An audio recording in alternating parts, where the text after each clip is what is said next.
Hello everybody, hello inconformados, bom dia, boa tarde, boa noite. Começamos aqui mais um Inconformados Pod. Inconformados que é aquele que fora da forma, aquela pessoa que não é politicamente correta. Então, se você é um inconformado, seja bem-vindo. E hoje vamos receber uma pessoa muito querida, um grande amigo. Caminhamos muito tempo, durante um tempo, numa denominação cristã. E logo em seguida ele fundou o seu próprio ministério. Ele é uma liderança jovem, um influenciador digital. Vamos receber aqui nada mais, nada menos que Renan. Tudo bem, Renan? Bem, graças a Deus. Como que você tá? Bem, graças a Deus. Primeiro eu quero agradecer, obrigado pelo convite aí, valeu. É sempre bom estar com você. Ele é magrinho assim, mas eu conheço ele desde de outra época, né? Renan, nós estamos começando aqui o nosso Inconformados Pod e uma pergunta aqui, clichê. Primeira pergunta de sempre é: o que te faz ser um inconformado? O que nesse mundo você é inconformado com o que nesse mundo? Eu sou bastante tempo inconformado já. Então, eu acho que, na verdade, o que me faz inconformado com esse sistema do mundo é justamente o oposto disso, é ser maravilhado com o que é divino, com o que é transcendental. Ser maravilhado com a obra de Cristo, com a remissão de Jesus. Isso, logo, por consequência, me faz ser inconformado com o sistema desse mundo. Você ser inconformado, então, é com o materialismo, com o caminho que esse mundo está tomando. Sim, eu entendo que, inclusive o texto e todo o conceito que gira em torno disso, eu entendo que é um inconformismo com o sistema mundano, né? Não com as pessoas que não dividem a mesma. Você é pastor há quantos anos? Eu pastorei igreja faz 4 anos. 4 anos você é pastor, Reino de Amor, sua igreja. E o que é ser pastor? Você é um pastor jovem, está com quantos anos? 33 anos, a idade que Jesus morreu, né? O que você quer dizer com isso? Eu quero dizer que a tua hora tá chegando. Ou seja, falar como Paulo fala, todos os dias a gente acaba morrendo um pouquinho. Como é ser pastor hoje na maior cidade da América Latina, uma cidade como São Paulo, na zona norte de São Paulo, e dirigindo uma igreja dos 4 anos, 2 anos foi pandemia. Você já começou o ministério debaixo de uma guerra sociológica, né, onde a gente viu que tudo saiu do lugar, né? Houve uma luta muito grande aí, todo mundo sabe, morreu muita gente. Como que é ser pastor num tempo como agora? Eu acho que parte da exigência já se dá pelo fato de estar na capital. Eu acho que assim, não existe um valor maior, mas existe necessidades diferentes de estar na capital. E eu acho que porque o povo vive muito nesse metaverso da comunicação e tal, perdeu esse senso de comunhão, ser igreja, contextualizar a igreja com a vida das pessoas, ser atrativa e ao mesmo tempo disruptiva com o mundo, juntar essas duas coisas, eu acho que esse talvez seja a maior dificuldade que a gente tem. Qual é o maior desafio para a igreja hoje numa cidade como a nossa? É ser contextual, sem abandonar a ortodoxia, a questão bíblica. E eu quero saber o que é ser contextual, porque tem o texto e o contexto, né? O que é ser contextual? Eu digo contextual no sentido sociológico também, assim. Eu acho que o pastor ou o líder cristão, ele tem que perceber qual é o nicho, né, social que ele vive. Eu acho que a igreja tem que ser atrativa ao mesmo tempo que é disruptiva. Atrativa na questão do seguinte, Ele tá falando bonito, gente. Ele só ligar as câmeras e começou a falar bonito aqui, ó. Tava falando modo WhatsApp antes, agora é Twitter. Você tá falando de um mês. Não, mas é assim, ó, pra ser mais claro, assim, eu acho que a gente precisa estar pronto para receber as pessoas de uma maneira que consiga informar o evangelho de maneira simples. Sem abrir mão dos princípios do evangelho. O John Stott falava assim que o mensageiro é moldável, mas a mensagem é intacta. Essa é a ideia. A mensagem não muda, mas o mensageiro adaptável. Pode ser... Bom, se a mensagem... O que você está pensando nos dias de hoje, por exemplo, como levar a mensagem... Tem tantas tem tantas tribos diferentes, tanta diversidade. Como que é esse desafio de você levar o evangelho sem mudar ele num mundo onde você tem pregado muito amor, né? A hipergraça, o universalismo. Eu acho, na verdade, que isso aí virou um perigo, talvez. Você tá me provocando, né? De coisa.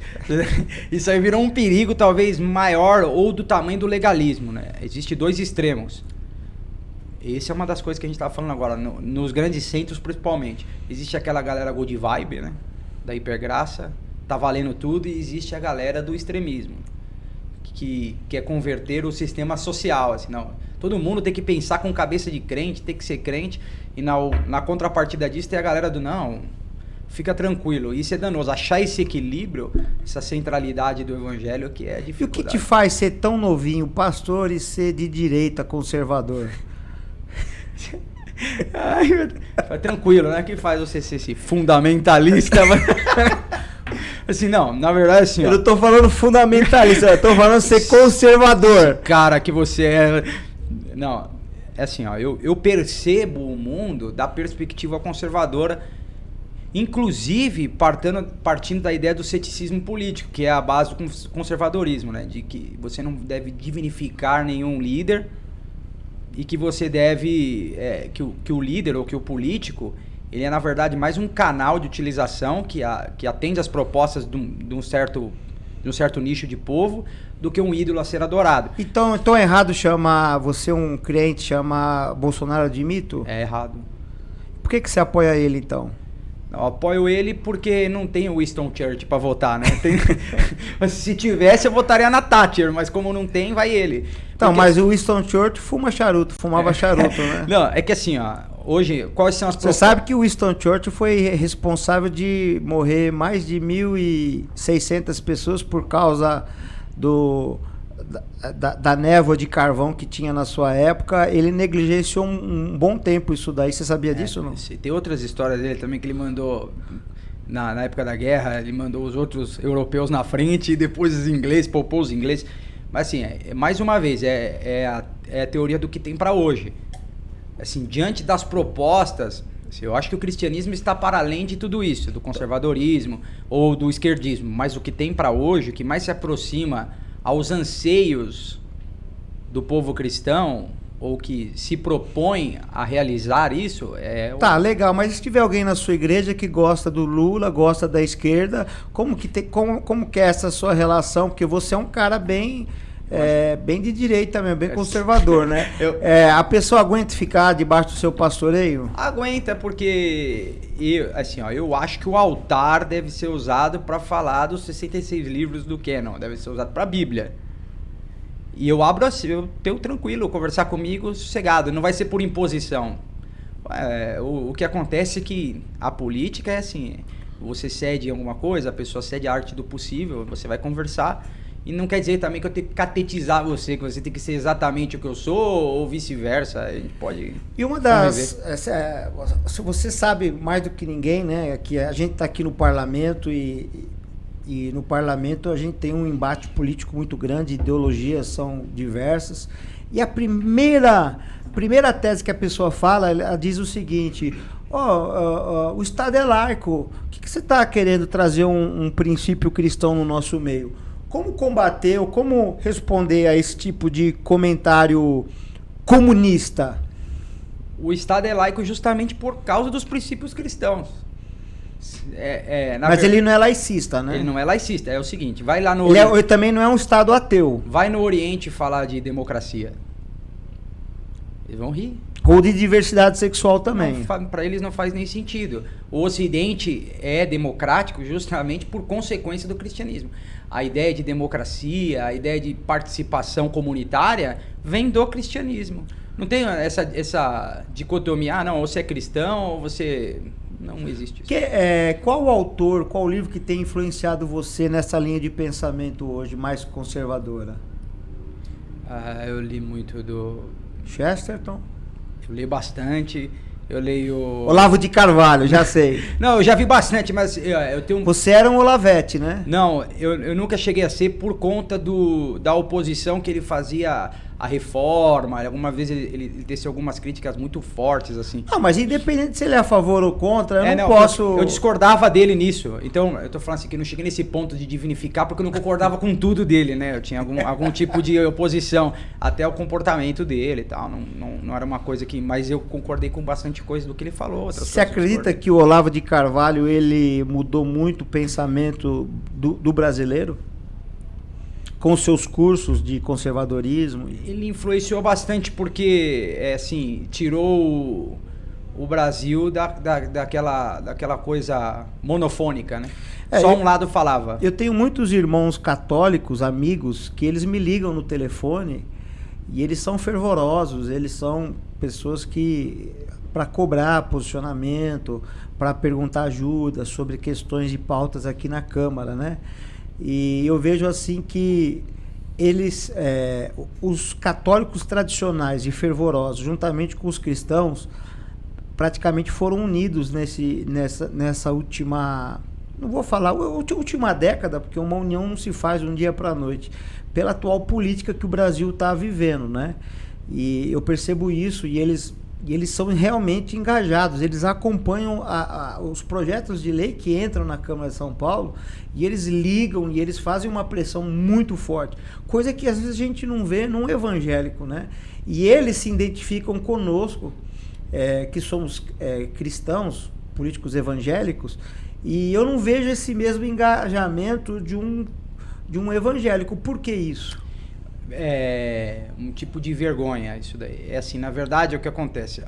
Eu acho que o evangelho ficou muito longe da ideia de esferas sociais por muito tempo, e aí quando veio com tudo, com uma permissividade assim, acerba, assim, não conseguiu separar as coisas, misturou muito. Aí depois ficou com vergonha dessa mistura e não consegue fazer a distinção correta, porque assim, você pensa que nós, enquanto cristãos, nós devíamos trabalhar na capacitação dos nossos irmãos que querem para a política, que querem influenciar.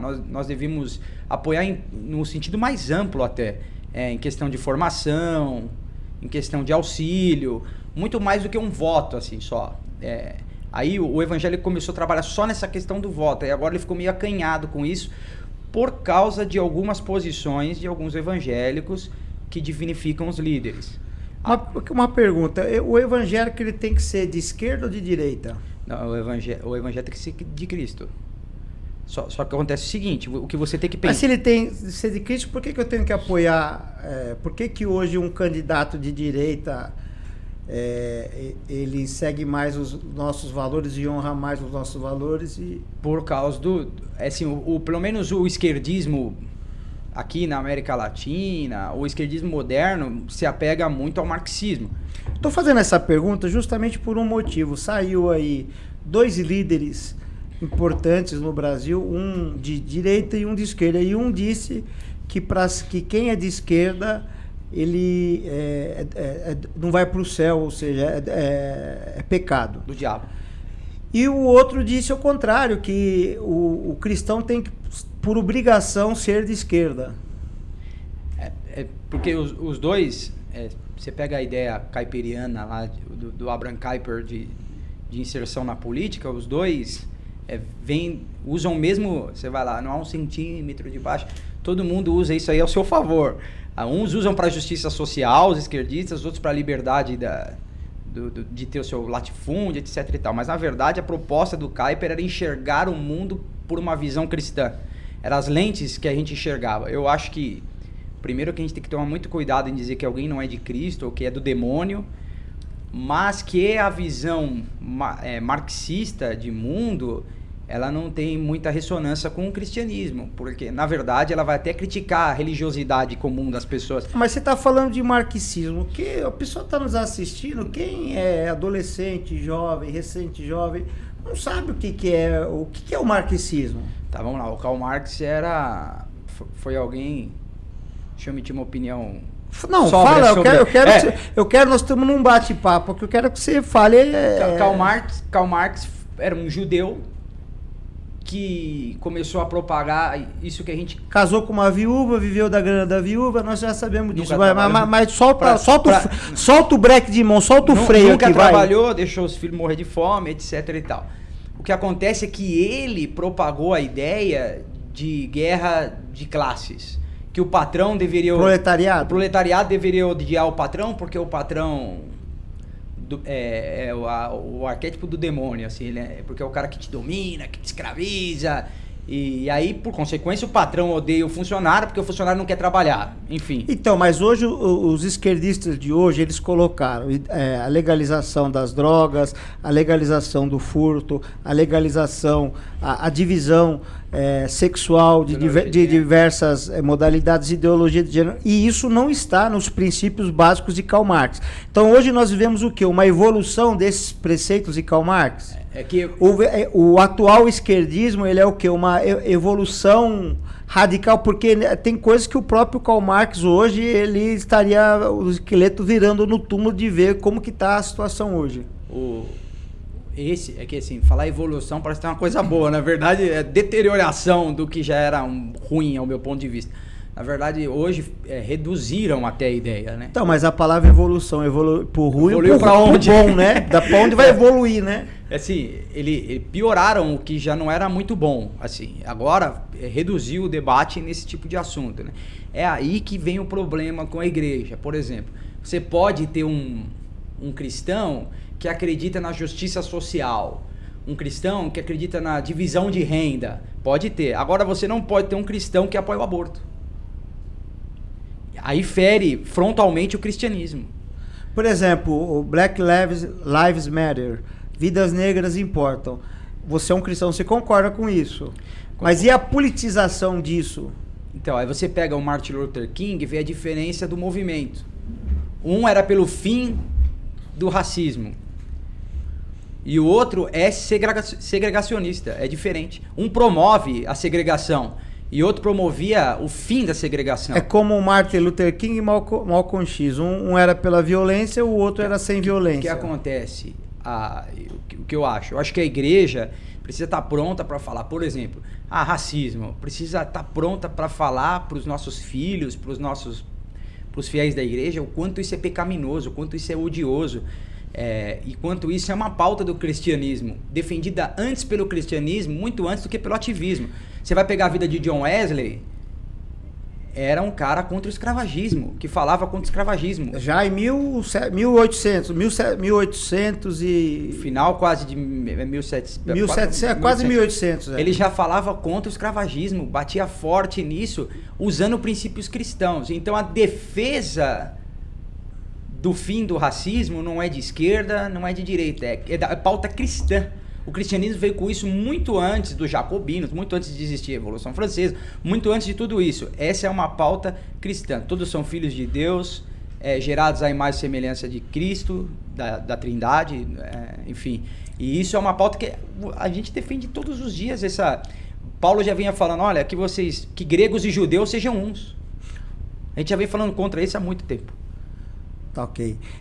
Tem um candidato aí que ele queria ser a terceira via dessas próximas eleições, que é o Pablo Marçal. O Pablo Marçal disse assim, olha, se eu for eleito, eu vou tirar todos os pastores que estão enraizados ou trabalhando com a política. Você concorda com isso? Eu acho que ele não sabe o que ele fala. Porque você é um pastor, né? E eu tô falando isso por quê? Porque eu nasci... na política, justamente porque a minha igreja foi multada em 2 multas de 70 mil e foi lacrada também. Fruto da necessidade. E por causa de uma injustiça, de uma política velha, nojenta, antiga, e aquela política do toma lá da cá, eu ponho a dificuldade e vendo a facilidade, ok? E aí eu nasci por isso na política, para defender uma classe. E não tinha ninguém que poderia vestir a camisa, alguém que realmente seria pastor. Então, na verdade, aqui no Parlamento Paulistano, eu sou o único vereador que é pastor em tempo integral também, que eu prego na igreja, eu estou na minha igreja, eu sou responsável por uma igreja. Então, eu ouvi isso e isso me soou muito mal, porque eu vejo que um cristão, um coach, um cara sábio, ele de repente ele vem e quer me expurgar da política, sendo que eu entrei na política por causa de uma injustiça. né? Então eu falei, puxa vida, automaticamente a minha simpatia por ele acabou, porque eu falo, pô, ele não sabe o que está falando, ele não sabe que uma igreja sofre na ponta quantidade de multa, perseguição. Por exemplo, teve governos municipais dirigidos por partidos de esquerda que proibiram a construção de igrejas. E eu falo isso porque meu pai é pastor há 50 anos e construiu várias igrejas. Então, o que você acha sobre isso? Ele quer suprimir o direito do pastor, do cristão, no modo geral, de participar da política? Só por... não só de dirigir. Influenciar. Eu posso ter um espírita que ele pode ser um secretário, ser um ministro, ser um secretário, ser um assessor. Agora, por que um pastor não pode? Aí ele vem e fala assim, o pastor tem que cuidar da igreja dele. Agora, e cuidar do povo? O pastor, ele não pode ter uma responsabilidade. Se o Estado, ele quer que eu pague o imposto, eu sou obrigado a responder ao Estado e pagar o imposto, por que eu, como pastor, eu também não posso participar nas decisões do meu país? Primeiro, eu acho bom fazer uma distinção da minha percepção a respeito dele, que eu acho ele um cara capaz no que faz, não sábio, né? Eu acho ele, no que ele faz, tudo bem. Eu acho que o erro foi quando a igreja permitiu que essas pessoas misturassem teologia com coach, e aí esses caras se acharam... Com política também. A igreja, assim, até na sua estrutura hierárquica, ela tem política, né? Então, vou fazer outra pergunta. Você é um general do reino? Hã? Você é um general do reino? Não, acho que eu sou um soldadinho. Eu acho, assim, ele é uma coisa muito pretensiosa, muito arrogante. E ele não sabe, tem gente lá que, apesar de ser pastor, ou sendo pastor, mesmo assim é formado em ciência política, é formado em sociologia. Existem pessoas que estão trabalhando lá há muito tempo e trabalham e honram a Jesus com... Qual que é a diferença? Tem gente formada em direito, e tem pessoas que podem contribuir. E eu quero deixar bem claro aqui que eu gosto dele, né? Já estive com ele, já estive na casa dele, estive também fazendo um curso dele. Teologicamente, eu acho que não se aproveita nada do que ele disse. Não, eu não vou nem entrar por esse aspecto, porque... Não, eu só estou dizendo isso que ele falou porque, assim, só tem 3 no Brasil que bate em mim de Bíblia. Porque assim, princípio e fundamento, o que tem poder não é o semeador, mas é a semente. Então, se um branco, um negro, um japonês, um amarelo, um africano, um judeu, um asiático, ele jogar uma semente, a semente vai plantar, ela vai ser plantada e vai dar resultado. A glória é do semeador? Não é da semente. Então, a palavra de Deus, eu não acho errado um coach usar a Bíblia para poder ensinar pessoas, porque a Bíblia, ela transforma pessoas. Agora, eu estou entrando aqui num outro aspecto, que ele falou da política, e ele incluiu a sua classe de ministerial, espiritual, porque você é um pastor, justamente, né? Embora você não está, hoje você não está na política, mas você tem uma visão política muito... É justamente isso. Eu acho que essa mistura que chega ao ponto do cara achar que pode dizer isso. É permitir que o cara ocupe o cara não da maneira pejorativa, a pessoa. A pessoa. Permitir que a pessoa ocupe certos espaços que ela não está pronta para... Assim, ele é um capacitador de pessoas, no sentido de promover questões a respeito de trabalho, evolução pessoal. Eu não sei, eu não acompanho ele. Mas enfim, se tudo bem. Agora, assim, ele arrogar para si ou achar que tem o direito de falar em nome de cristãos, de pastores, de igreja, aí tá muito equivocado. E vai dar onde? Vai desaguar nisso daí. A pessoa achar que pode determinar o destino da igreja, que pode falar em nome dos pastores, ou pode suprimir direito de pessoas. O pastor tem um direito de cidadania igualzinho a todo mundo. Você acha que o pastor ou um cristão evangélico, protestante, é discriminado nos dias de hoje? Muito. Por quê? Me dá um exemplo. Muito, porque o cristão hoje, primeiro, ele é considerado um alienado, na maioria das vezes. Um cara, como os mais velhos diziam, demodé. Fora de moda. Fora de moda. Um cara excluído, um marginalizado, alguém intelectualmente inferior. O que é uma grande mentira. Porque se você olhar a história do cristianismo, você vai ver que a escola pública, que a teologia, na verdade, é mãe de todas as ciências. Tudo nasce ali na escolástica da igreja. Então, esse é um dos motivos. Pensam que nós, cristãos, somos totalmente influenciados pelo que eles veem na TV, por aquela igreja midiática, que o cristão não pensa por si só, o que é um grande equívoco. E Paulo, ele entrou na escola de Tirano e ele ficou 2 anos ali e o nível foi alto ali, né? Você também ele foi lá no Areópago, lá em Atenas, e ele também discursou. Então, assim, ele estava no nível do debate muito grande. Vai dizer que Santo Agostinho era um alienado porque era um cristão? Imagina. Era um gênio. O Santo Agostinho... Lê Cidade de Deus, lê tudo que ele escreveu, a obra dele é... Ó, se você vê a história dos reformadores, todos eles foram pessoas escolarizadas. Bise. Você vai ver... John Knox. Você vai ver o próprio Calvino, você vai ver... Aquela história de John Knox, você conhece? Da rainha? Da rainha? Conta aí pra eles aí. Que a rainha falava que não tinha medo dos exércitos britânicos. Da Inglaterra. A rainha da Escócia... a rainha da Inglaterra falou, eu não tenho medo dos exércitos, mas eu tenho medo de John Knox, quando ele dobra o seu joelho, né? Isso é poderoso. Isso é muito forte, né? Isso é muito forte. E assim, e nunca houve essa distinção. Foi depois de... Assim, isso é uma coisa moderna, essa distinção entre cristão e academia. Ah, se você é cristão, logo você será um alienado. Se você é cristão, logo você não pensará por si só. Ou você... Existe como existe em todo lugar. Existe um grupo de pessoas alienadas dentro do cristianismo do mesmo jeito que existe em outras religiões, do mesmo jeito que existe em todo o nicho social. No meio de advogados existem pessoas alienadas, no meio de médicos existem pessoas alienadas, existem pessoas boas e ruins, enfim, ser humano é ser humano. Não pode pegar um estereótipo e falar assim, não, esse cara é um ignorante porque ele é cristão. O que te fez ser cristão, ou até mesmo, vou até mudar a pergunta, o que te fez ser um pastor? Qual foi a experiência espiritual que você teve que fez com que você se decidisse a seguir a Jesus e pregar a Jesus e alcançar pessoas para Jesus? Acho que você fez essa pergunta sem lembrar. Eu vou te falar uma coisa. Eu vim de família presbiteriana, né? Então na minha casa, na verdade, conversa do bolo da tarde não é uma conversa, né? É um sínodo, né? Cada um tem os calvinistas, tem os arminianos na minha casa, o pau quebra lá, no bom sentido. E aí eu fui até os 12 anos, 12 anos eu saí da igreja, aí eu me envolvi com outras coisas, aí aos 19 anos eu fui convidado para ir no Inconformados.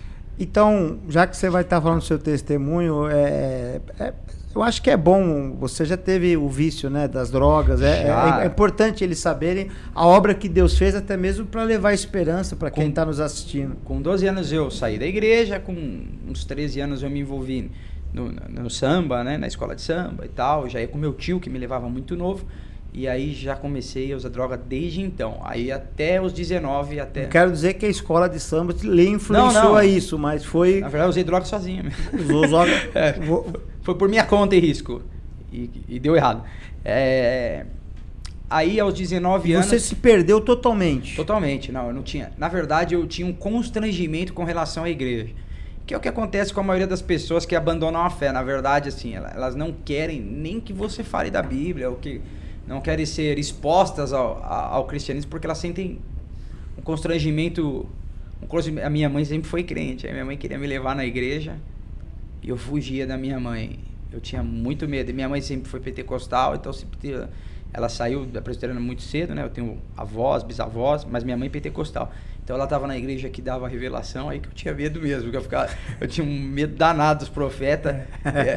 Eu ficar constrangido de ir na igreja. Porque você sabia que Deus ia falar com você, né? Eu tinha a convicção como tenho hoje. E você estava há quanto tempo até você... Eu saí da igreja com 12 anos, tive uma criação cristã, depois com 12 anos eu saio, e aí volto aos 19 anos. Então você ficou aí 7 anos perdidaço. E nessas perdidas suas, qual foi as coisas... Eu sei que o pecado e o erro, a gente tem vergonha de falar, né? Eu acho que você não tem um cristão que ele tenha orgulho de falar, a não sei se for as pessoas que ficam... Testemunheiro de carreira. Itinerante, Cara de carreira. Você sabe faz da vida. Você sabe que os caras falam porque testemunho vende, né? Igual do tio Chico lá, que ele já foi tudo e ao mesmo tempo não foi nada. Ali é mentiroso, na cara dura. Mas você chegou a... Qual foi o fundo do poço na sua vida? Eu saía quarta, voltava segunda, né? Saía terça, voltava, dormia fora de casa. Caramba, você ficava 5 dias fora de casa. De errar a rua, né? Sem dormir. De morar a vida toda, 25 anos no mesmo lugar e não saber para onde estava indo, não saber para onde estava voltando. Uma loucura total. Loucura total, curava uma ressaca. E tua mãe desesperada? Minha mãe sempre crente. Orando. Sempre orando. Eu tinha meu tio também desviado, minha tia, mãe de santo, todo mundo saía da presbiteriana, todo mundo desviado. E minha mãe, nesse contexto, orando por todo mundo. Hoje todo mundo cristão. Meu tio é pastor, tá em Sorocaba. Minha tia tá comigo na igreja. Enfim, minha mãe venceu na luta da oração. E aí você estava contando que aí você foi convidado para ir no Inconformados. Minha mãe assumiu a vice-liderança de jovens. Aí teve o Formados que... O primeiro, acho que foi. Que ano foi, você lembra? Acho que foi 2008. Não, o primeiro foi 2000, mas... Não, que você voltou. Ah, sim, isso. Aí foi até a Soraya, alguma coisa. Soraya Moraes, sim. Aí eu tava com um amigo e ele era do samba, tinha se convertido primeiro. Aí eu falei assim pra ele, nego, é o seguinte, se Deus falar comigo, eu vou... Porque o que acontece? O pessoal chegou pra mim e falou assim, vamos no Inconformados? Aí eu achei o nome bacana, mas aí eu não sabia que era uma coisa de crente. Eu achei Inconformados, né? Quem diria, hein? Agora Inconformados pode, hein? Aí eu pensei assim, vamos, aceitei antes de saber. Aí depois me contaram que tinha a ver com coisa de crente, né? Aí eu fiquei assustado. Aí eu falei assim, não vou. A pessoa falou, vamos. Eu falei, não tem dinheiro. Aí a pessoa falou, eu pago. Crente, você sabe. Eu pago. Eu falei assim, tô com dor de cabeça. Quem foi essa pessoa? Foi esse Caio, esse meu amigo. E na época o Eliseu, agora que tá no Gui Bustini. Tá lá auxiliando lá. Legal. Olha só que investimento, hein, tá cara? Lá. Aí ele, vamos embora. É isso, eu quero dar um pause aqui. É isso que faz. O cara é um cristão. E o cara fala, ele pega do seu dinheiro, ele podia comer, comprar roupa, tal. Ele fala, não, vou te levar lá porque eu vou pagar pra você, né? Olha o amor de Jesus, né? Abraço, Eliseu, se você ver. Você é um cara... Foi o Eliseu que pagou? Foi, o Eliseu, cara. Ô, Eliseu, olha aqui, ó. A câmera pra mim aqui, ó. Eliseu, ele vai pagar pra você lá no Baby Beef Rubaiá. Não, ele já cobrou, já fica tranquilo. Já cobrou, já. Amigo é fogo. Amigo é fogo, não tem nada, não tem almoço grátis. Aí vambora. Eu falei, nego, se Deus falar comigo, eu vou voltar a ser crente. Senão, eu vou voltar pior. Aí a Soraya Moraes pegou o microfone e falou assim, tem um menino aqui, 18 anos, falou isso. Aí, ela te revelou? Aí eu cético, né? Eu falei Caraca. Assim, aí eu falei assim, não, isso aí é conversa, meu. Tem tanta pessoa, 7.000 pessoas, acertou. Deu uma na ave e acertou no gato, né? Eu falei assim, não, deixa isso aí é adivinhação. Lá em Sumaré? Lá em Sumaré. Aí no último dia, você convidou um pregador, não me lembro quem era, aí faz um desafio, eu vou lá na frente. E 2 anos antes eu tava numa escola, eu estudei em 11 escolas, né? Eu era um cara muito legal. 11? Você era bonzinho demais. Muito legal, né? 11 escolas? 11 escolas. E você foi expulso das 11? Não, eu fui expulso de 4, aí o pessoal não queria me aceitar, aí eu fui pra essa escola aí. Inclusive era uma escola, na época muito boa, era inclusiva, surdo, mudo, me largaram lá justamente pra não dar trabalho, e eu fui parar no juizado de menor mesmo lá. Aí... Ah, você também foi pro juizado de menor? Fui 3 vezes. 3 vezes? Ficou quanto tempo? Não, era aquela época a mãe assinava termo circunstanciado, sabe? Não. Você já bacharel em direito, né? A mãe ia lá e socorro. Só uma vez que eu fiquei mais tempo que meu avô atendeu o telefone e falou, não conheço. Deixa ele aí pensar na vida. Aí... E esse teu avô que fez isso é que você é fã dele, né? Meu avô, a inspiração... Foi seu pai também, né? Pai pra mim. Então, e aí? Aí eu tinha um amigo que chamava André. Sabe aquele cara bem crente? E o André era bem pobre. Ele usava um chinelo verde e um azul. Ele levava o material da escola numa sacola. E tinha um ferrinho pra prender a Havaiana e quando ele andava saía fogo. Aí ele morava ali na Zaquinacha. Aí eu lembro que eu ia pra escola e eu ficava com uma inveja mortal dele, porque ele descia aquele morro cantando glória, glória, cantando feliz. Eu falava, mas como que esse infeliz? Lá na Zona Norte? Esse cara é feliz. Morro Doce? Lá em Santana, lá Zaquinacha. Perto do Dake. Aí eu falo, como esse cara é feliz, meu? esse cara, nossa, não tem nada, não tinha o que comer. Não usava droga, né? Nada, crente, nossa, amava Jesus, só vivia feliz com Cristo. Tinha alegria mais que a sua. Aí eu tinha morrido de medo dele, né? Justamente porque ele era crente. Eu pulava o muro da escola. Você usava droga o dia inteiro assim? O dia inteiro. A hora que desce até a hora que parasse. Pô, eu não vou nem falar onde você arrumava dinheiro pra comprar tanta droga. No lugar que desce também, do jeito que arrumasse. Aí o André, eu tinha muito medo dele, né? Eu pulava o muro da escola, eu via ele e despulava. Eu tinha medo dele vir com alguma coisa de Deus. Eu era valentão na escola. Temor, né? Eu era valentão na escola, mas quando eu vi o André, eu me escondi no primeiro buraco que eu encontrasse. E aí no último dia de aula, no dia da formatura, ele tomou coragem, porque ele também tinha medo. Falei assim, esse cara vai me bater, e sei lá. Aí no último dia ele falou, ó, Deus falou comigo. E eu quero falar com você. Por fora eu fiquei machão, né? Pode falar. Mas por dentro eu tava morrendo de medo dele. Aí ele falou assim, ó, eu tava vindo pra cá e Deus falou comigo que daqui 2 anos alguém menor e mais fraco que você vai pôr o dedo no seu nariz, falar de Jesus e você nunca mais vai deixar Jesus. Ele foi lá no Inconformados. Aí eu falei pra ele assim, ele começou assim, tá pra nascer o homem que vai fazer isso, pôr o dedo na minha cara. Ele falou, fica tranquilo, vai ser mulher. Nossa. Aí eu desci lá na hora da oração e tinha um amigo meu, esse meu amigo que estudou comigo, inclusive, vários anos, comigo no Inconformados. Aí bateu no meu ombro assim, aí eu falei pra ele, eu não vou nesse negócio aí, descer nessa oração. Minha mãe sempre crente, né? Eu conheço os crentes, eles vão começar a falar aqueles negócios estranhos deles lá, meu. Aí vai, o negócio aí vai me chacoalhar aqui, vai dar um rolo danado, isso aqui eu vou ficar nervoso, vai dar uma briga. Ele falou, não, vamos. Aí eu fui receber a oração, a contragosto, né? Quando eu chego lá, alguém bate no meu ombro, aí eu falei, ó, negócio é o seguinte, estão batendo no meu ombro, vai dar rolo aqui. Aí bateu de novo, eu falei, de propósito. Você levou droga nesse Inconformado? Não, esse eu não levei porque eu tinha muito medo de crente, né? Foi aquele que, acho que foi você que fez o desafio, né? A galera levou droga pra tudo. Sim, lá no púlpito, começaram a jogar. Eu me lembro que na hora eu falei assim pro meu amigo, se eu soubesse, eu tinha aceitado vir antes. Eu falei assim, se eu soubesse que a galera era do hype aqui, né? Eu tinha aceitado com mais facilidade. Eu falei assim, a gente fez o apelo lá e, ó, se você quer ser liberto e tal. E aí a galera começou a ir lá jogar droga no. Eu tava quase sendo o cara que recolhia. Eu falei, deixa que eu recolho pra você, deixa tranquilo. O cara tava quase levando uma sacola pra colocar, deixa comigo. E o pessoal. Aí na hora eu senti essa mão e aí uma menina falou da parte de Deus, assim, tinha uns, sei lá, uns 11 anos, o negócio era de jovem, não sei nem onde aquela menina saiu. E desde então... Deus mudou sua vida lá. Com e aí cada Inconformado que você ia era uma nova... A trabalhar, né? E aí você... Deus começou a te... Não, a gente se conheceu, proximidade e... Você era magrinho assim, né? Depois quando Deus libertou ele das drogas, ele começou a comer. Eu lembrei que tinha comida, que tinha horário do almoço. Aí ele engordou pra caramba, mas hoje já tá novamente alinhado. E como foi bom essa graça de Deus, né? Esse livramento na sua vida, né? E hoje você é um pai, tem o seu menininho, o Natanael. E eu levei ele no Inconformados. Ah, você levou ele, era pequenininho, né? Levei ele no Inconformados, ele tinha... Por isso aí, ó, Inconformado é fora, e hoje você é totalmente fora da forma, né? Qual que é o seu maior medo, hein, Renan, hoje em dia? Eu sei que você é revestido de um novo homem, mas a gente...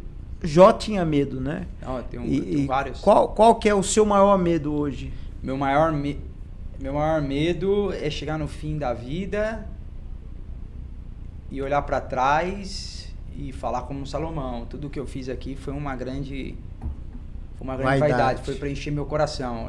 A minha pretensão é chegar como o apóstolo Paulo, né? Foi um combate, mas foi bom. E qual foi sua maior conquista até hoje?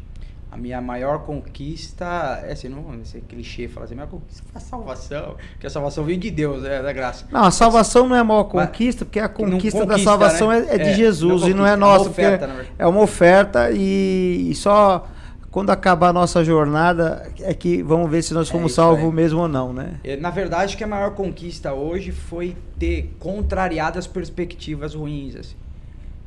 Não vai dar, não vai acontecer... eu não tinha perspectiva nenhuma. Você foi crescendo, alcançou uma família que você não tinha perspectiva. Pra mim, dormir xarope e acordar com uma mulher, eu falei, nossa, o que aconteceu aqui? A mudança foi... em densidade foi demorada, mas cronologicamente rápida. Renan, como que você lida? Você é um cara que conhece a Bíblia. A gente conversa um pouquinho com você, a gente sabe que você é um cara você é um teólogo, você é uma pessoa aprofundada na palavra. Como que a gente lida conhecendo a palavra e como a gente lida com as decepções da vida?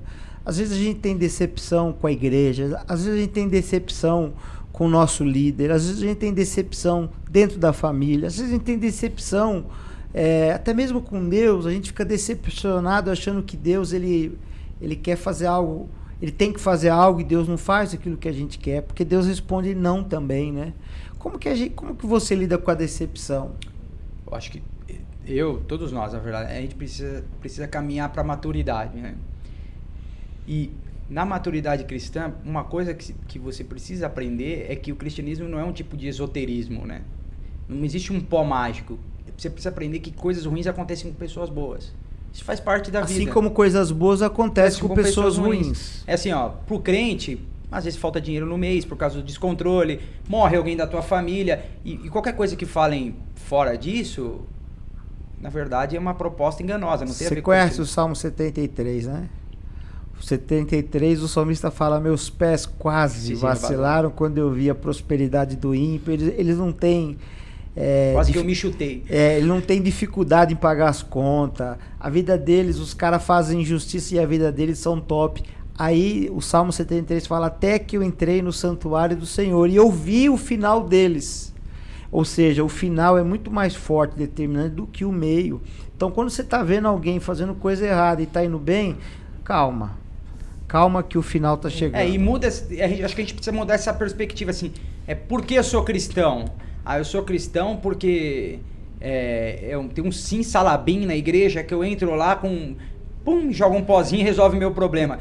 O cristianismo, ele vai afetar para a eternidade e vai afetar no seu comportamento, vai te transformar. Isso é um processo que demora algum tempo, você precisa abandonar uma vida de abnegação, de vício. Então, assim, para concluir essa pergunta, eu perguntei como você lida com a decepção, porque Jó, ele lidava com a decepção. Tem cristãos que veem acontecendo alguma catástrofe dentro da sua família, fala: pô, o que adiantou eu servir a Deus? Por que a minha vida, por que aconteceu isso com essa pessoa tão boa? Ela não merecia, e aquela pessoa, aquele vaso ruim não quebra, aquele miserável não é promovido. Ruim pra morrer. Então, como que você lida com isso? Você falou de maturidade, saber que Deus, ele continua no controle e que Deus, ele vai revelar no seu devido tempo. Porque apesar da gente não compreender, não quer dizer que isso não enfraquece Deus, né? Apesar de eu não compreender esse momento que eu estou passando, não muda o fato de que Deus sabe de tudo e de que Deus está no controle de tudo. Na verdade, quando eu fico birrento, tem mais a ver com a minha falta de maturidade do que com a falta de governo de Deus. Deus continua absoluto, Senhor de todas as coisas. Eu que ainda não aprendi a lidar com as coisas de maneira madura. Eu tenho uma outra pergunta clichê que eu faço aqui, mas o objetivo dessa pergunta é trazer para quem está assistindo um pouquinho de peculiaridades dos heróis da fé e da palavra de Deus. Eu acho que o Inconformado também, o Inconformado Pod, ele traz um pouquinho também de cultura bíblica, né? Se você tivesse que chegar num restaurante, tivesse várias mesas para você sentar, cada mesa, uma mesa estaria os patriarcas, Abraão, Noé, Jacó, Isaac, em outras estariam os apóstolos.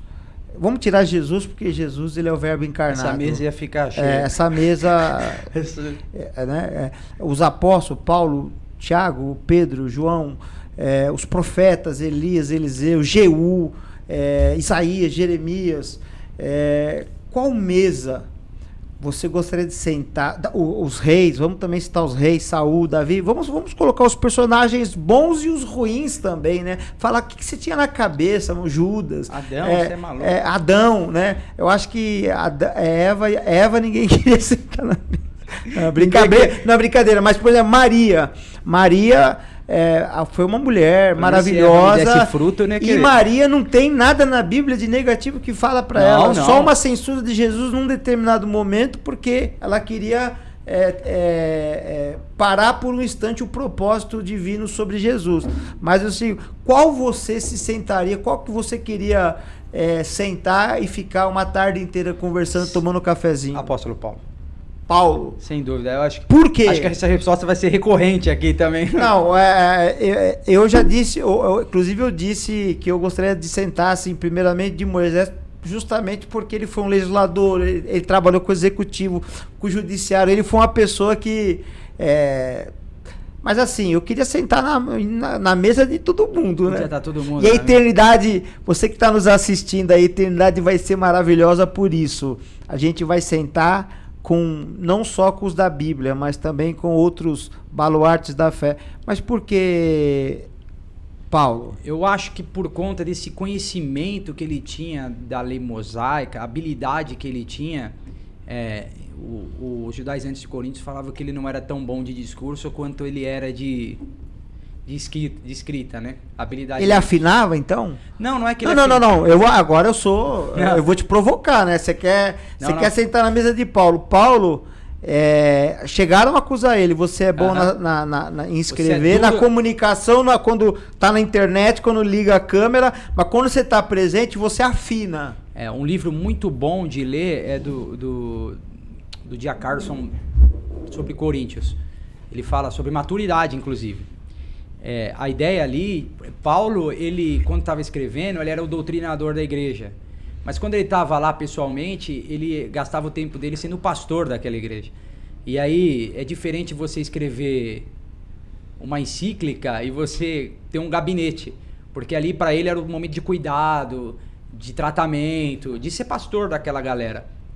Paulo era louco, né? Ele era escandaloso, né? Ele era louco. Ele foi apedrejado, ele foi jogado como morto, e o cara levantou e falou, vamos para a próxima cidade. O discípulo que estava junto, ele falou, você é louco, cara. E a descrição que ele dá de tudo isso, olha, que essa leve e momentânea tribulação.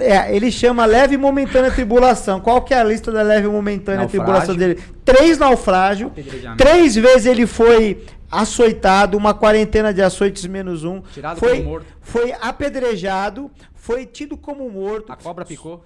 Ele foi picado pela cobra, ele ficou boiando no mar 3 dias, ok? 3 naufrágios, né? E ele fala, minha leve e momentânea tribulação produz um peso de glória, ou seja, ele queria dizer o seguinte... o que a gente faz aqui vai ecoar para a eternidade. É que assim, não é descredenciando o valor da tribulação, não é isso. Ele entendia que a luta era grande, mas em face da glória, em face da recompensa, era nada. Eu vi a glória. E quem viu a glória de Deus não se preocupa com o naufrágio. E o que ele falou sobre o espinho na carne, né? Ele 3 vezes orou a Deus para tirar o espinho na carne dele. E o que ele falou para Jesus? O que Jesus falou para ele? Não, a minha graça é suficiente para você. A minha graça te basta. Porque Paulo... O meu poder te aperfeiçoa na fraqueza. Paulo em Colossenses 2, ele vai falar assim, que o livro do castigo foi pregado na cruz do Calvário. E na verdade ele estava falando da lei ali, na tradução ali, da lei mosaica. Ele fala que a lei por si só não era má, mas ela acusava o que era mal em nós. A lei estava lá, não peque, não mate, não roube, e o homem faz tudo isso.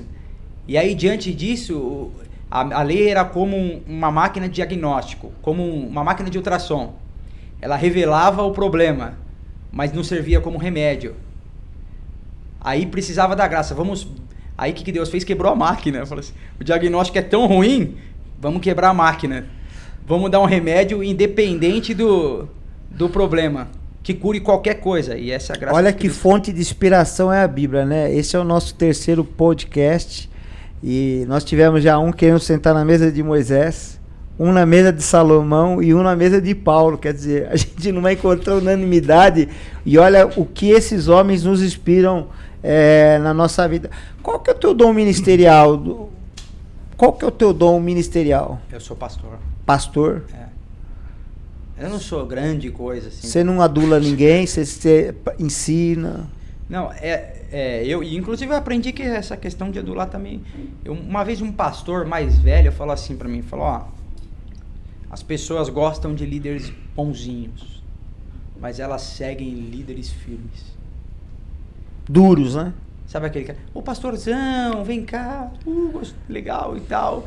É assim, só que ó, até você dar uma confrontada nele, então... Eu vou contar para você uma coisa. Eu estava... quando eu fui chamado para o ministério, com 16 anos, eu comecei a auxiliar o meu pastor, né? E o meu pastor era muito duro. E eu virei para ele e disse assim... O senhor está sendo muito duro, o senhor tem que pegar mais leve, né? E ele virou para mim e falou assim, é por isso que a igreja está vazia. Aí eu calei a minha voz e não falei mais nada, né? Porque as pessoas, elas precisam ouvir a verdade e não só edificação ou porque assim, ou adulação. Essa né? ideia de pregar, vamos pregar apenas a graça. É que assim, eu não me lembro qual foi o grande pregador que falava que, não sei se foi Spurgeon, é que o pessoal quando quer validar a frase fala, foi Spurgeon que disse, né? Foi o Carson Augusto Nicodemos no Brasil, é assim que funciona. Mas, não me lembro agora, que falou que antes da graça você precisa anunciar a lei, porque antes do homem saber que foi perdoado, ele precisa saber do que está sendo perdoado. Porque o homem, você está sendo perdoado, isso é muito genérico, mas qual é o seu delito? Veja, olha, a sua natureza é tão caída, tão inferior, tão deteriorada, tão prejudicada pelo pecado, que você precisou ser salvo. Eu indiquei esses dias para um jovem da igreja o Tolkien, né, o Senhor dos Anéis. E eu tava vendo Meu Deus, pode falar isso aqui? Não vão falar que eu sou do demônio? Que eu indiquei pode falar. Porque o que acontece, a ideia do Tolkien ali era justamente falar que o anel era o poder, a fonte de poder, e que o Frodo ali, o herói, ele não era tão bonzinho assim, porque na verdade o que ele queria... E tinha o Sméagol, né? Que ele falava, precioso, precioso. E nem o herói era tão um herói, porque na verdade o que ele queria, o anel, ele não queria derrubar o sistema, ele queria dominar sobre o sistema. E aí ele perde o anel por uma intervenção externa. E o que o Tolkien queria dizer com aquilo? Que isso é a graça de Jesus. Que o homem é tão caído que na verdade o que ele quer não é acabar com o sistema, ele quer fazer parte disso. Ele quer se nutrir desse sistema. Então a graça de Jesus vem, intervém de maneira externa e transforma o homem. Uau. Chama ele à salvação. Então essa que é a ideia. A lei é poderosa no sentido de nos revelar o quanto caído nós somos, a ponto de exigir de nós que nós venhamos procurar graça. Qual que é o seu escritor preferido? O que você está gostando de ler? O que você... É que eu gosto muito do Tim Keller. Tim Keller. Tim Keller é um cara que eu gosto muito, mas eu gosto de John Stott. Aí na teologia, aí você tem que ver, né? Sistemática, Leo Gruden, Alex McGrath, tem uma galera... Tá falando em línguas estranhas? Tem uma galera pesada. Tem um grupo muito legal que é de cristão cientista. Chama ABC2. Muito bacana. Vencedores? ABC2. ABC2 do que? Grupo do que é? Eles são cientistas cristãos. Tá, vamos para um pouquinho de polêmica aqui, né? Você tá muito... Não era polêmico? Não, nós estamos aqui só curtindo, né? Mas vamos... Só batendo um papo. Você concorda aí com o Iago Martins, que ele chamou a igreja Lagoinha de sinagoga de Satanás? Até no off eu estava falando, eu acho muito perigoso essa afirmação, porque na verdade o sentido que ele está dizendo ali é que mudou a função da igreja. Quando a igreja recebeu o presidente, e eu nem vi o vídeo do presidente na Lagoinha, nem sei o que aconteceu ali, se foi uma oração, eu não vi mesmo, de verdade eu não vi. É que alegar que aquilo ali é uma sinagoga, perdeu a função, eu acho bem pesado, né? Você fala assim, não, agora a Lagoinha não é mais uma igreja, uma vassala da política. Você concorda também com o Caio Fábio quando ele diz que a presbiteriana virou uma seita? Não, absurdo isso aí. É porque, primeiro que a presbiteriana funciona em regime de Supremo Concílio, né? Ela é democrático. Ele tava falando... o Caio Fábio falou isso porque eles não aceitam a diversidade sexual. Né? E houve uma proposta lá, ele estava batendo esses dias, porque houve uma proposta de tirar ou afastar o irmão que se declarasse marxista, por exemplo, ou esquerdista, de qualquer viés.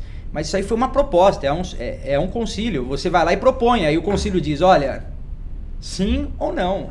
É a mesma coisa do direito. Você pode chegar lá pro juiz e falar: excelência, eu gostaria que o senhor dançasse o hula-hula em cima do... Pode pedir o que você quiser. É a mesma coisa na Igreja Católica. O Papa fala, é infalível o que ele fala, sim ou não. Se você aceitar sim ou não... Esse poder na Igreja Protestante, ex-cátedra, né? Isso não existe, né? A Igreja Protestante, ela é baseada, inclusive, nessa discussão. Então, mas aquela tanto é que acho que não foi nem aprovado no Conselho essa proposta. Aquela presidente da Câmara americana, ela saiu, esqueci o nome dela. Nancy Pelosi. Nancy Pelosi. Ela foi na igreja, foi tomar a Eucaristia, né? E aí o padre não deixou, o bispo não deixou, porque ela é a favor do aborto. E aí ela pegou, foi pro Vaticano e lá o Papa deu, né? Então há uma contradição hoje nisso? Porque a questão da instituição do papado, ela é muito personificada, justamente pontífice, né? Que é teoricamente a pessoa que é o elo entre as coisas transcendentais, e o bispo de Roma tomou uma proporção muito grande. Então, Você sabe que na igreja primitiva tinha 5 bispos, né? Tinham 5 regionais. Era Jerusalém, Roma, Constantinopla, tinha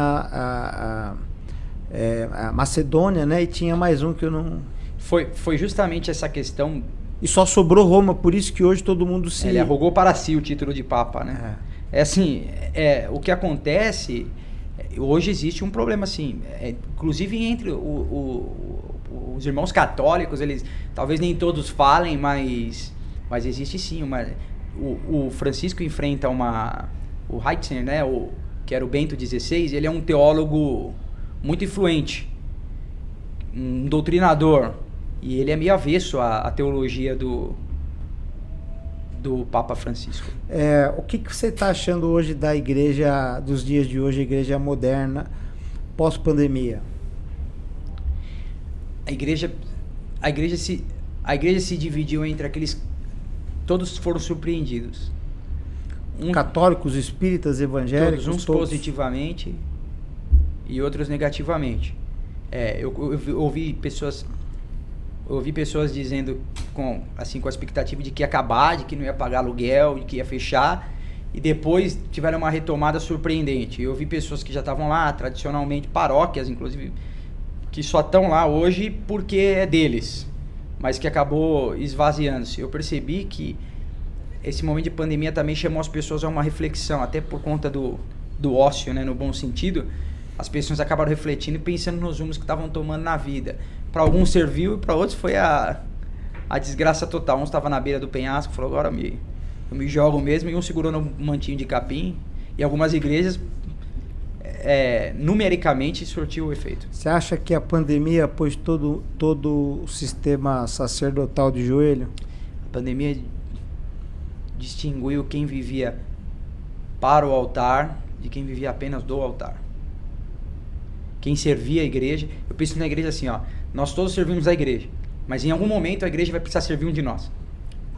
E se a igreja negligencia essa tarefa de servir então ela não pode ser igreja, e separou muito.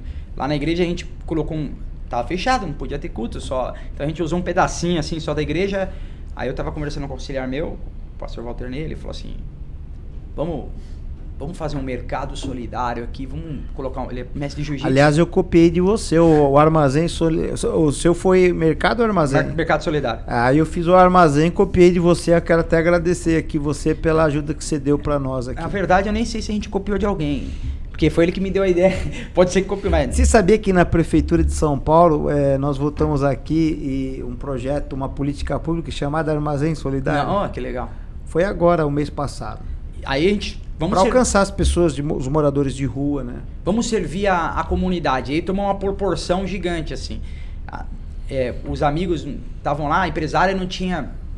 Estavam querendo doar para alguém. Aí eu me lembro que no meio da pandemia a pessoa ligou e falou assim: eu tenho loja de pipoca gourmet. Se eu der pipoca para as crianças? Pô, vamos dar pipoca. Tem um kit de higiene. Desde absorvente... comecei a dar tudo, aí virou um negócio muito louco, assim, foram quilos e quilos de comida. A igreja precisa do Estado, Renan? Então, essa é uma pergunta... precisa ser pensada. Rápida. Assim, não. E eu vou perguntar ao contrário. A igreja transcendental não precisa do Estado. E o Estado precisa da igreja? Também não. Não precisa da igreja para existir. Mas, em algum momento, a influência da igreja, ou dos princípios da igreja são importantes. Eu vou discordar de você. Eu creio que o Estado precisa da igreja, porque a igreja está onde o Estado não consegue chegar. Na necessidade de braço, sim. Na hora da morte, sim. na hora até mesmo na área da comida. Eu pensei que você está perguntando, o aparato estatal precisa da igreja para existir. Não. Mas ela precisa como uma... Aliás, eu ouvi isso do Serra, né? O ex-prefeito, o Serra foi senador. O Alckmin falou isso também. O Serra falava muito isso daí, da importância da igreja. O Alckmin, sem dúvida nenhuma, reconhece... Nesse sentido, o Estado precisa muito mais da igreja do que a igreja do Estado. Porque... Você é a favor de um Estado enxuto ou um Estado pai de todos? Não, eu sou a favor do mínimo possível. Sou a favor do Estado não atrapalhar. Então, mas se o Estado é mínimo, como que o Estado vai abraçar o necessitado? É possível, né? Se o Estado cuidar bem do que tem que cuidar, não vai precisar interferir em empresa, em coisa que está fora do escopo da dimensão do Estado. É o que você está acabando de falar, a igreja não pratica justiça social? Bom, última pergunta que eu vou fazer. Tem alguma pergunta aí, Renan? Tem sim. Renan não, desculpa, passou a conversa aqui que do Renan pro Luan. O Luan ficou desapercebido. Luan, passa aí as nossas perguntas aí dos internautas. Vou fazer as perguntas do internauta. Como você é um pastor jovem, Renan, qual é a maior dificuldade hoje da igreja receber membros jovens, e o que ela pode fazer de atrativo para esses jovens quererem ir à igreja? Porque hoje parece que a igreja não é muito atrativa para o jovem, que não é da igreja, que não tem uma família baseada na igreja. Um jovem que é do mundo, como é que faz para o pastor fazer esse atrativo para o jovem ir para a igreja? Depois eu como, me dá um aqui. Você tá ao vivo. Ele tá comendo uma bolacha. Ele tá comendo uma bolacha. Foi só pra denunciar aqui, só pra quebrar o Ele clima. quer falar, mas ele tem que responder. Não, brincadeira. Como ele pediu a bolacha, eu tô vendo que ele tá querendo fugir da resposta. Não. É o seguinte, o que eu acho? Eu acho que primeiro tem que se quebrar esse estigma de que o jovem gosta de hot dog e pizza. Não vamos falar nada de profundo, porque o jovem tratar o jovem como ser alienado. Isso é uma grande ignorância. Na verdade, é muito ao contrário. Como o jovem tem um acesso muito maior do que nós tínhamos lá, nós não, que eu sou um cara até que jovem, mas que as outras gerações tiveram, ele quer mais, né? Ele está sedento por informações novas, conquistar pelo ensino. Outra coisa é você ser contemporâneo, né? Contextualizado, no sentido estético, não no sentido doutrinário. No sentido doutrinário você precisa ser incontestável, imutável, mas no sentido estético, no sentido atrativo, eventos que proporcionem isso. Eu acho que a gente precisa ter mais eventos em formatos de conversa, mais coisas atrativas que deem espaço para o jovem falar. A secularização do mundo é uma coisa muito perigosa, que tudo que está no mundo é ruim, que toda a proposta cultural é ruim.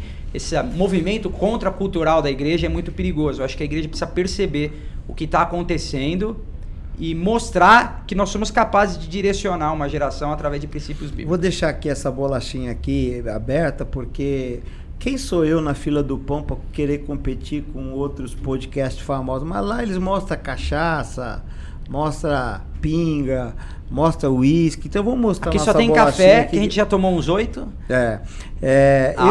Eu quero até entrar nesse assunto aí, já que ele fez a pergunta. Que tinha coca antes também. Tinha coca. Hoje eu não bebo mais, agora eu só bebo Guaraná. Só água. Vou fazer propaganda aqui, um patrocínio aí do Guaraná. Ô Luan, ele perguntou como que a gente pode alcançar. Eu vou te dar uma visão bíblica sobre isso. Existem muitas passagens da Bíblia que Deus chamou o jovem, o adolescente e o jovem. Vários milagres aconteceram por causa desse coração. Então, a juventude é uma idade estratégica, porque a gente erra muito. Eu não sou mais jovem, mas o jovem ele carrega às vezes muita culpa, muitos problemas dentro do lar. e eles estão com uma carência espiritual muito grande. Então você tem que... É claro, vou discordar até também do Renan sobre o que ele falou de hot dog, da pizza. Eu acho que quando se fala de comida, é mesa. Eu acho que... eu disse que não é só isso. Né? Não é só isso. Não é evento.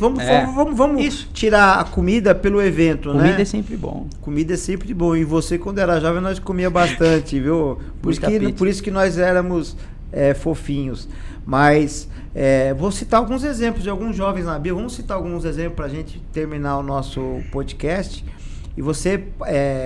não só se inscreve no nosso canal, ativa o sininho, mas compartilha esse momento jovem aí para a sua igreja. Por exemplo, quando Jesus foi fazer um milagre da multiplicação, tinha um menino que tinha levado uma marmitinha da mãe, que tinha 5 pães, né? 2 peixinhos. Esse aí ouviu a mãe, estava certo. E ele fez uma oferta, ele deu a marmita que ele estava... quando Jesus pediu, e houve uma maior multiplicação. Então esse menino, ele foi o estupim de um grande avivamento espiritual, né? Alimentou muita gente. Partiu de quem isso? De Jesus? Não, partiu de um menino, porque Jesus, ele iria fazer isso de qualquer forma, mas ele encontrou no coração de um menino a disponibilidade de poder doar, servir, de dar, né? O menino estava desprendido, né? E eu vou falar também de outro jovem, Davi estava no pasto, ele defendeu as ovelhas do pai dele.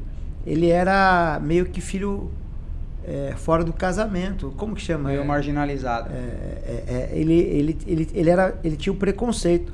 Quando o profeta de Deus foi na casa ungir o futuro rei de Israel, o pai tirou ele fora e deixou ele no pasto. E a bênção era para ele, a unção era para ele.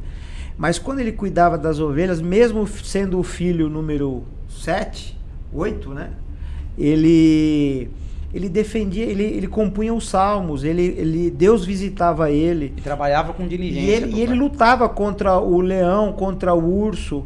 Ele era expert em atiradeira, né? Em funda, o estilingue moderno. A história, né? Provou isso. E eu vou falar de outro, José, Deus dava sonhos para José. Quem mais? Me ajuda aí. Não, o próprio Cristo executou seu ministério com 12 anos ele ensinou na sinagoga. Com 30 anos ele revolucionou o mundo e não é um velho. E 30 anos era um jovem da época. A maior idade era 30 anos, né? 30 anos era a maior idade, né?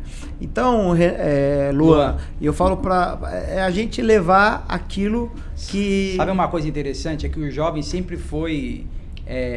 subversivo, sempre teve um quê de subversão nos jovens, tanto pro bem ou pro mal. Só que essa teoria do politicamente correto tirou esse desejo subversivo e colocou um desejo subserviente. Inconformado. Isso aí. Vamos trocar a palavra subversivo para inconformado.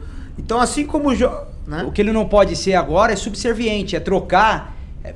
Não, esse modelo aqui tá legal e tal. E a gente precisa propor para os jovens essa subversão no bom sentido, assim, com uma perspectiva cristã de romper, ser disruptivo com o mundo, que existe uma proposta que te faz feliz, sem precisar ceder aos caprichos do mundo ou ao sistema mundano. Nós somos felizes, temos prazer na vida. Você quase morreu várias vezes, né? Várias vezes. Só que quando você... Última pergunta. Se você morresse antes, estava lascado. Hoje, vivendo a novidade de vida com Cristo... Se você morrer, como você quer ser lembrado aqui na Terra? Eu quero ser lembrado do marido da Maiane, pai do Natanael e pastor dessa igreja. Da sua igreja?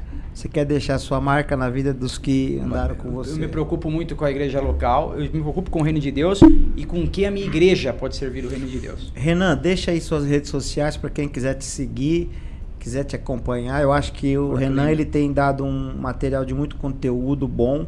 Aliás, fui a primeira pessoa a te incentivar, lembra? Acho que você fez o Instagram até.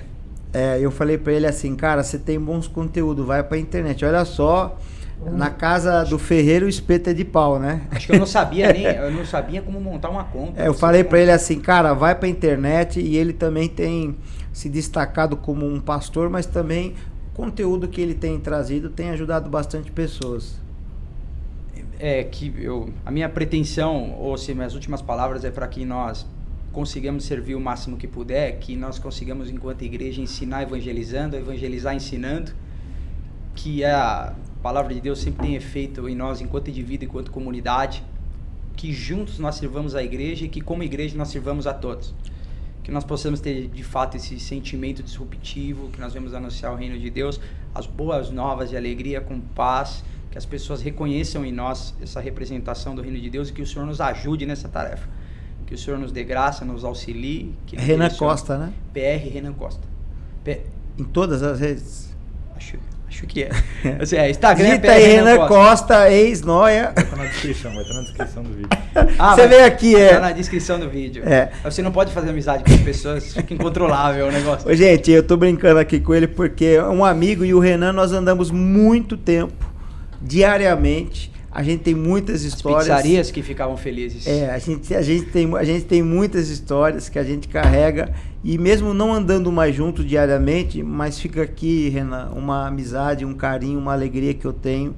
Toda vez que eu tô com você, eu sou extremamente abençoado, sou alegre. Ele não deixa ninguém falar. Hoje ele se comportou aqui, ele ficou quietinho e eu tô aqui bombardeando, Porque estão né? filmando. Porque, e ele fala, gente, ele fala demais. E ele para, se deixar, ele fica o dia inteiro falando. Hora de falar mal e coisas de mim. boas, né? Coisas boas, ele faz você rir. Isso é um dom que as pessoas carregam. Eu não faço ninguém rir, não. Eu faço só os inimigos chorarem, né? Mas ele faz todo mundo rir.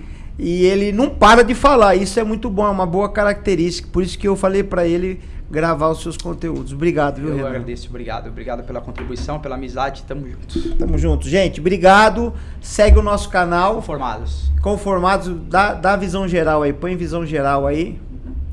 Ó, você tá vendo aqui essa escultura aqui, tá falando assim, ó, silêncio, né? Justamente ao contrário, a gente tá aqui para falar e por que ali tá mandando silêncio? Porque a gente tem que saber o que falar, né? Medir o que falar. Você não tem medo de cancelamento, não, né? Você pode até falar muito, desde que você fale o que presta. Mas tem uma hora que você tem que ficar parado para ouvir aquilo que Deus tem para você. Deus abençoe, segue o nosso canal, ative o sininho. Valeu, Inconformados. Deus abençoe.